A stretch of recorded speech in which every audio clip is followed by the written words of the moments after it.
ISPR کے جو lieutenant general Ahmad شریف صاحب جو ہیں انہوں نے بہت پہلے کہا تھا کہ ایک چیز طے ہے کہ 9 مئی پہ معافی کی گنجائش نشتہ نہیں ہے، لیکن اس کو مسئلہ بنایا گیا کہ اس میں ہمارا قصور ہی کوئی نہیں، ہم کیوں معافی مانگے؟ معافی وہ مانگے جنہوں نے یہ کیا ہے، فالس فلیگ آپریشن تھا، یہ ہمارے خلاف ہوا ہے، PTI نے یہ موقف کیا، عمران خان صاحب نے یہ موقف اختیار کیا، لیکن بار بار یہ کہا گیا۔ اب ہوا کیا؟ اب یہ بات کنفرم یعنی پتھر سے لیک ہوگی کیسے؟ بیلجیم میں سویل وڑائے صاحب سے ملاقات ہوگی، پہلی بار کسی میڈیا مین سے ملاقات ہوئی فیلڈ مارشل کی، ورنہ وہ پتہ ہے اپنے ٹینور میں کسی سے بھی نہیں ملتے۔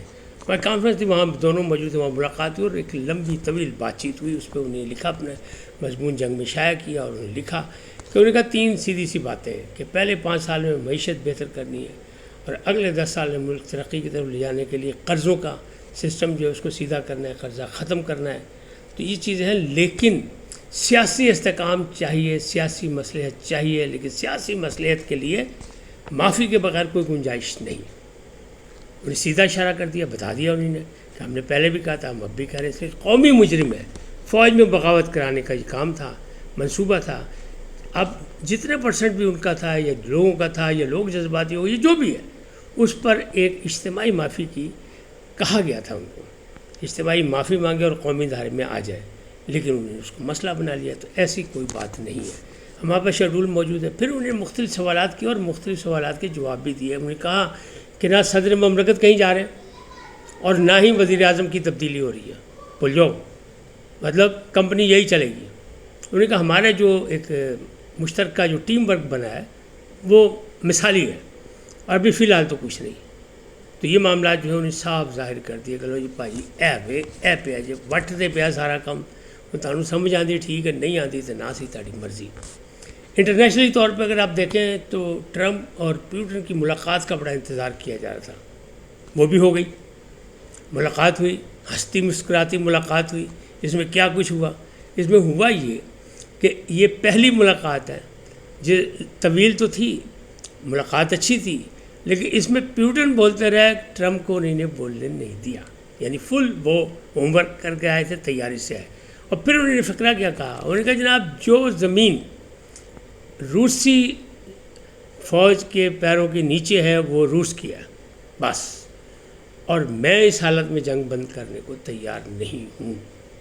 لیکن انہوں نے کہا کہ ہمیں یہ بھی پتہ ہے کہ اگر جو بائیڈن نہ ہوتا، ٹرمپ ہوتے اس وقت انتخابات میں دھاندلی کر کے جو بائیڈن کو نہ جتایا جاتا، یعنی مکھن بھی چھوٹے انہوں نے، ایسا ہالینڈ کا مکھن چھوٹے پیوٹن صاحب نے کہ ٹرمپ دیکھتے ہی رہ گئے۔ اور انہوں نے مکھن پھینکا، انہوں نے کہا جناب اگر آپ کے ساتھ زیادتی نہ ہوتی، دھاندلی نہ ہوتی الیکشن میں اور آپ ہوتے تو پھر لڑائی نہیں ہوتی، کیونکہ آپ تو امن پسند ہے۔ اور انہوں نے اب بھی یہ کہا ہے کہ ابھی بڑی آپ کی امن کی جو کوششیں اس کو ہم سراہتے ہیں، آپ کی کوششیں خواہشیں جو بالکل صحیح ہے اور ہونا چاہیے، امن ہونا چاہیے، لیکن ایسا ہو نہیں پا رہا، اس لیے کہ معاملات جو ہیں وہ گڑبڑ ہے، بہت تاخیر ہو گئی۔ دوسری جانب جو ہے یعنی روشیا نے اپنے انتظامات بھی کر لیے، مختلف بارڈرز پہ مختلف ایسے علاقوں میں میزائل پہنچا دیے، سکندر میزائل پہنچا دیا، لگا دیا، بہت تیاری کر لی کہ جہاں سے فائر کرے تو سیدھا یورپ پہ۔ ٹرمپ صاحب کہہ رہے ہیں کہ روس پہ دباؤ تو ہوا ہے اس لیے کہ بھارت نے تیل کی خریداری بند کر دی ہے، لیکن ابھی روس تیار نہیں ہے جنگ بندی کے لیے، لہٰذا اب فیصلہ کس پہ آئے گا؟ فیصلہ آئے گا نیٹو سے، نیٹو سے مشورہ کر کے پھر بیان آئے گا، جو نیٹو کا فیصلہ ہوگا وہ آئے گا۔ اور اگر ریجن میں یہ لڑائی پھیلی تو آپ کیا سمجھتے ہیں؟ پورا ریجن اس کی لپیٹ میں آ جائے گا، نہ پاکستان بچے گا، نہ بھارت بچے گا، نہ باقی ممالک بچیں گے، تو رشیا، چین، یہ وہ سب پورا اس کے اثرات پڑیں گے۔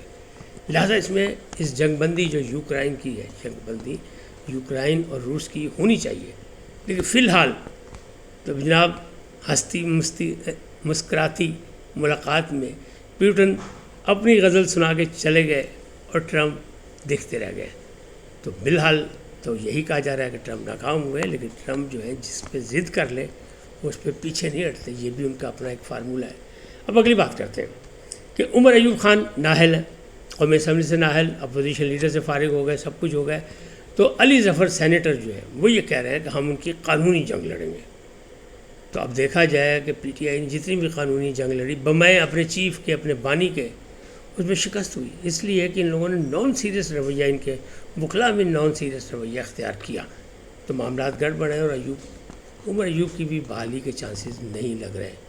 اب ایک گرینڈ الائنس بنا ہے، اس کا اجلاس بھی ہوا ہے، تو مرتضیٰ صاحب جو ہے، کامران مرتضیٰ سینیٹر ہیں اور جے یو آئی کے بڑے اہم آدمی ہیں، اور بڑے مطلب ان سے پوچھا گیا کہ جناب الائنس بن گیا، آپ حکومت کے ساتھ ہیں کہ عوام مطلب کہ اپوزیشن کے ساتھ ہیں؟ تو انہوں نے کہا بھی الائنس بنا نہیں ہے، ابھی صرف وہ کہتے ہیں گفتن نشستن والی بات ہے، ابھی وہی چل رہی ہے، تو آنے والے وقت میں یہ الائنس بھی سامنے آئے گا، اس کے کیا کرتوت ہوں گے، یا فضل الرحمان صاحب کس طرف اپنا وزن ڈالیں گے، یہ ابھی فیصلہ نہیں ہوا۔